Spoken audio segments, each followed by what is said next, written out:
শৈশবে একটা সময় ছিল, ছোটবেলায় এই জিনিসগুলো দিয়ে অনেক খেলাধুলা করতাম। এগুলো রাস্তার পাশে ঝোপঝাড়ে ধান ক্ষেতের আশেপাশে হয়ে থাকতো। এগুলোর ফল হতো ছোট ছোট কাঁটার মতো। এগুলোর নাম কি সঠিক আমি জানি না কে কি নামে চিনেন। তো ছোটবেলায় এগুলো দিয়ে যখন খেলতাম, বন্ধুদের মাথায় বা শরীরে, কাপড়ে, চুলে লাগিয়ে দিতাম। এগুলো ছোট ছোট কাটা কাটা হতো। এগুলো দিয়ে অনেক খেলা করতাম। তো একদিন রাস্তা দিয়ে যাওয়ার সময় ধান ক্ষেতের পাশে দেখলাম যে এগুলো অনেক হয়ে আছে। সেই জন্য কয়েকটা উঠিয়ে দেখিয়ে আপনাদের উদ্দেশ্যে ভিডিও করা হলো, এই আর কি। হয়তো অনেকে এটার সাথে পরিচিত, আবার হয়তো কেউ পরিচিত নয়। তো পিছনের ক্যামেরা দিয়ে দৃশ্যগুলো আরেকটু ভালো করে দেখানোর জন্য চেষ্টা করলাম।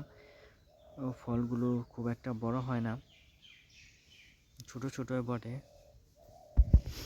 তো সবাই ভালো থাকবেন, আর কাছের মানুষকে ভালো রাখার চেষ্টা করবেন, আর নিজে ভালো থাকবেন।